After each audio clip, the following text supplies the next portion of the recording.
Guys, it's Emily from Novell Novels and welcome to today's video. This is my top wartime books. Now some of them I have with me, some of them I don't. And that is because some of them I think were important to be shared with other people and one or two I've actually got from the library. But I wanted to share them because especially at this time when we're all in lockdown and the world is in a tough place, people compare it to the war in the fact that we are going through so many fears, we're all being, the world is different for us and our children. And I think that's why now, more than ever, it's important to look back at the other battles that our predecessors faced. Yes, we're not having bombs hitting. Yes, we're not. But we're still, so many of us, fearing for our lives. Fearing that every time we go out, we could catch something or something could go wrong. So at this time, I think it's very important to look that before us, our predecessors, our elders had other battles. It's important to look at how we could teach our children about all this. And how our children can learn that their ancestors, their other people have suffered as well. I'm not saying what we're going through is anywhere near as bad as facing bombs or evacuations, but it's still lessons to be learnt from our history.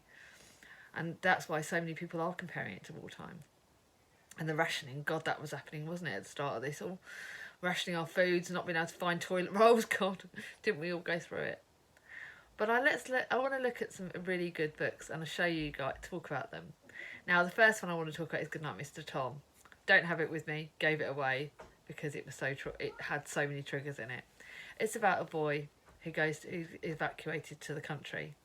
This boy has been through so much in his young life and there are triggers for abuse and for so many other things. So don't go into this light-hearted. It's maybe a sort of more middle grade-ish book, but I wouldn't even thought I would not want my children to read this book. It was turned into a TV series. It is such a good book, and it really does teach you. This boy gets evacuated to be with Tom, this gentleman who's on his own.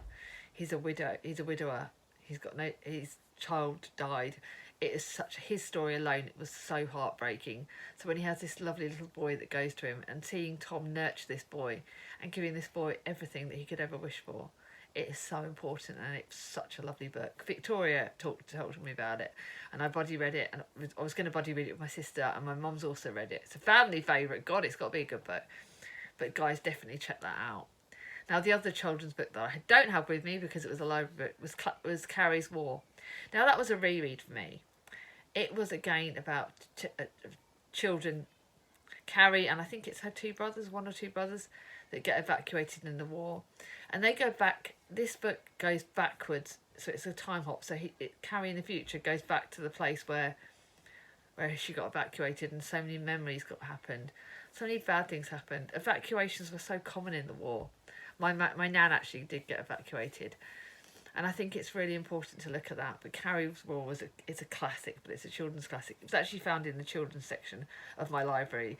Now, something that Simon from Savage Reads talks about is go to your libraries. When this is all about, go to your libraries. Check out library books on audiobooks. And I think we could look for, that is certainly one I know you can find on my audiobook. So definitely one to look out for in the library. And look out for it in the library. If you've got any audiobooks on the library, that's really good. Now, the third children's book, another one I don't have with me because I had to give it back to my sister Charlie, and that is The Boy in the Striped Pajamas. Again, this is a classic, but it tells of the other story of the war. It tells of a boy who is effectively a son of one of the sergeants on the other side, on Germany. His father works with Hitler. It is fictional, but his father worked with Hitler, and it's the story where he goes to Auschwitz, but he's on the other side. He's on the side where he has the money and where he has everything that he could wish for, but he sees what's going on in Auschwitz, and it's like a children's perspective of what he sees.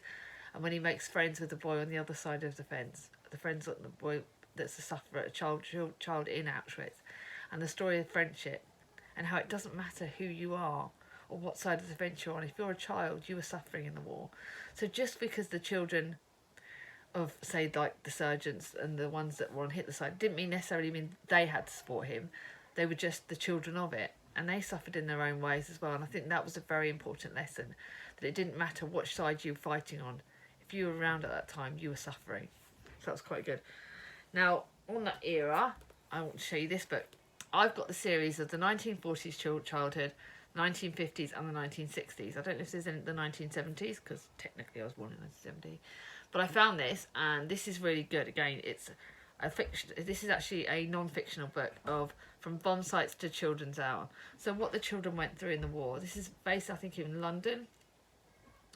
It's do you remember collecting shrapnel, listening to the Children's Hour, carrying gas masks, or sharing your story with evacuees from the city? The 1940s was a decade of great challenge for anyone who lived through it. So these were the war times. This was just after the war ended, because bear in mind when it ended. So this is quite important, and it was told. James Marsh was born at the start of the Second World War into a family of 4 children. He grew up to accept the harshness and life of the 1940s and carried his experiences through the war with him. And he's also the co-author of the 1950s one, so I'm definitely going to have to read that one soon.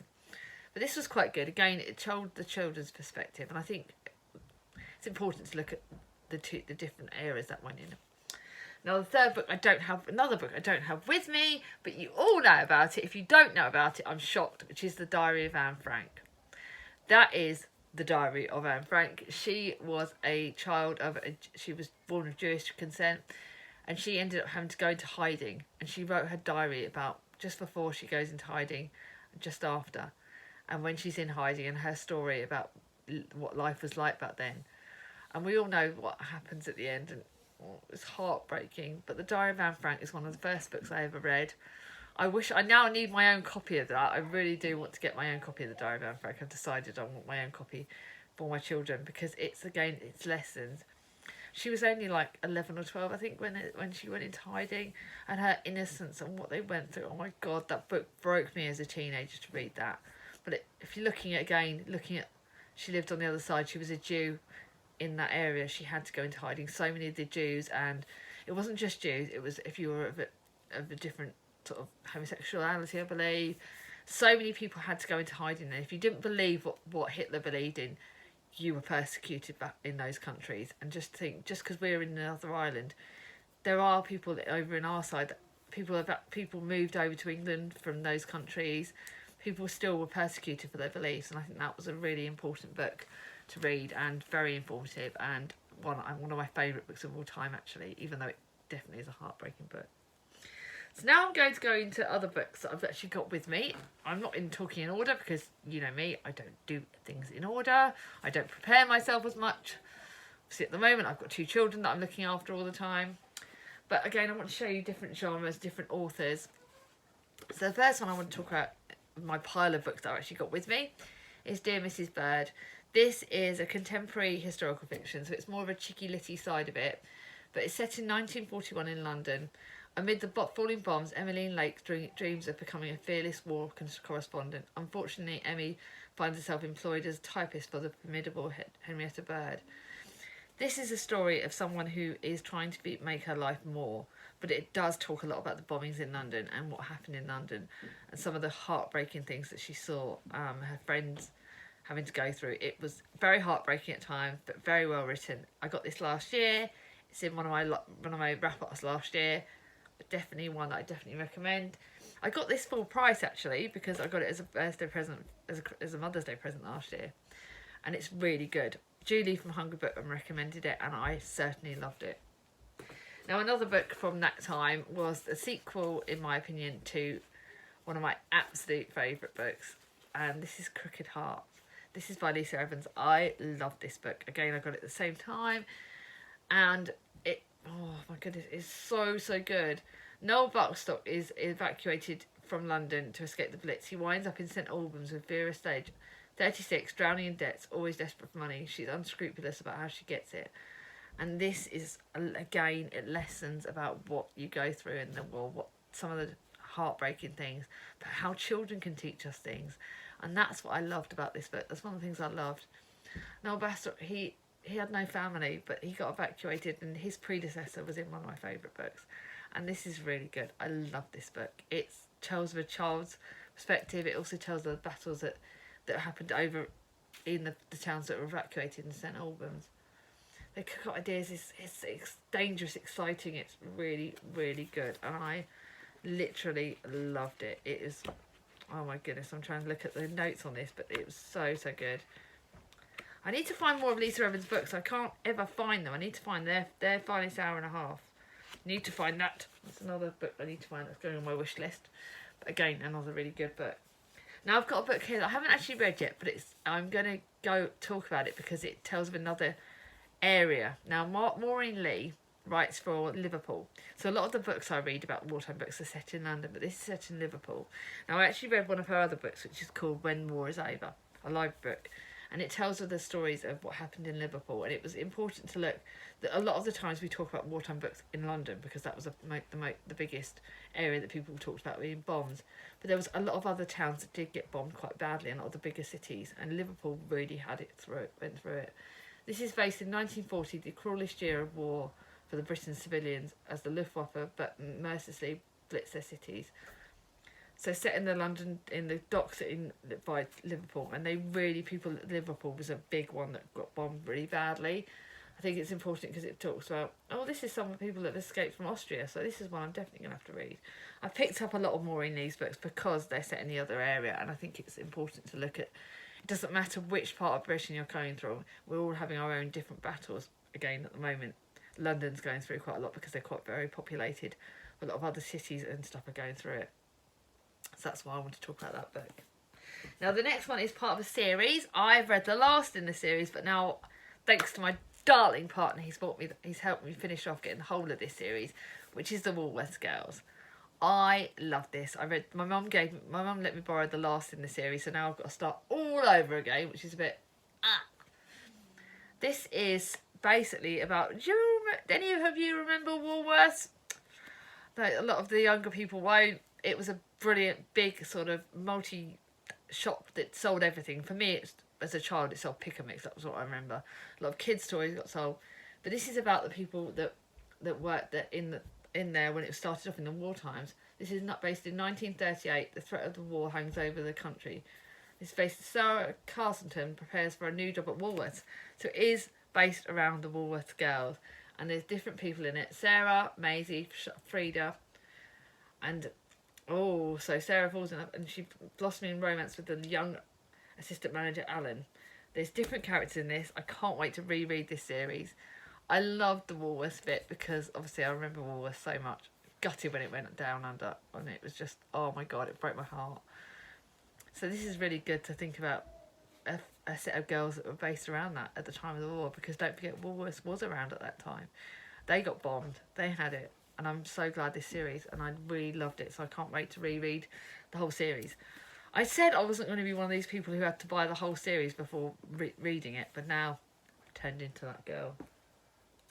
Now I want to talk about a selection of books that were from the other side, based in Germany, based around the Auschwitz area.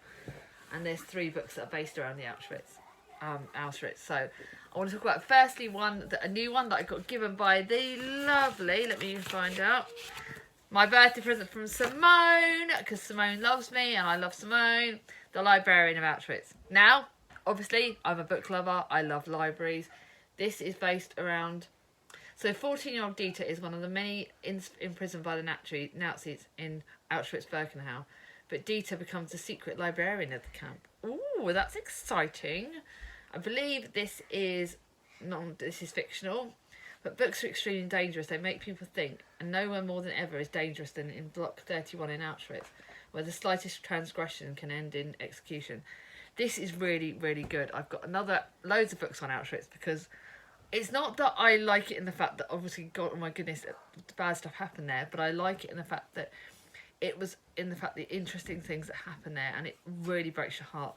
But again, it puts things into perspective, and now more than ever, we really do need to have things into perspective. So thank you, Simone. That was a brilliant book, and I really recommend it. I've heard so much positive things about it. Now, the next 2 books are ones you've all heard about. I'm just going to double check my notes to see if there's any others. So the first one is another one of my favourite books of all time, and that is The Tattooist of Auschwitz.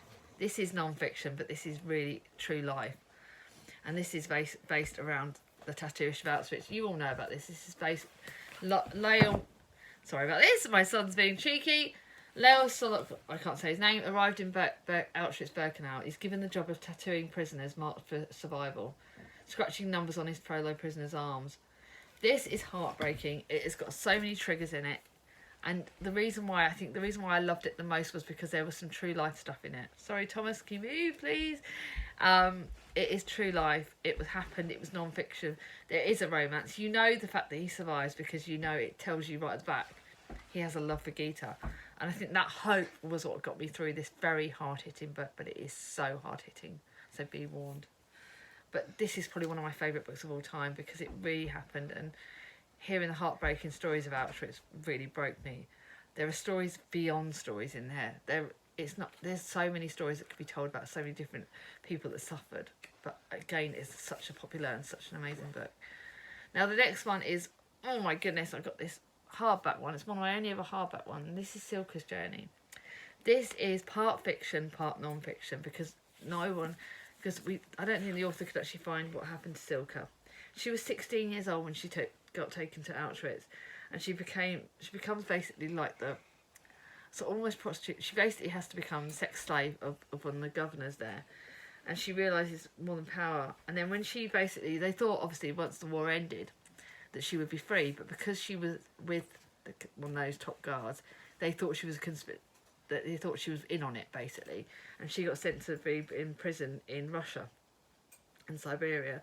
There are stories of what happened over there and what all the tales. So just because the war was over, still so many prisoners suffered over there, and that's some of their stories in here. Silka's Journey, she's got a heart for love. It's based on what is known of Silka's time in Auschwitz and the experiences of women in the Siberian prison camps, and they really suffered. This is such a good book. It's part non-fiction and part fiction, which makes it's not quite as good as the Tattooist of Auschwitz in my eyes, but other people may love it more because of the fact that it's got romance and it's got some fiction in it. But I think these books are important to teach us so many things that our predecessors did go through, and Wartime is it's one of my favourite, as in I find it most informative. So I really, really enjoy it. I really hope you like these books. And again, it's not a happy time, but it will teach you, and there are always some light at the end of the tunnel. And right now, guys, I want to send you all my love because you all mean so much to me, my supporters, my subscribers. Right now, I send you all my love and heart. If you like this video, give it a thumbs up. If you're new to my channel, subscribe, ring on my ding-a-ling, and I'll see you all soon. Take care, bye.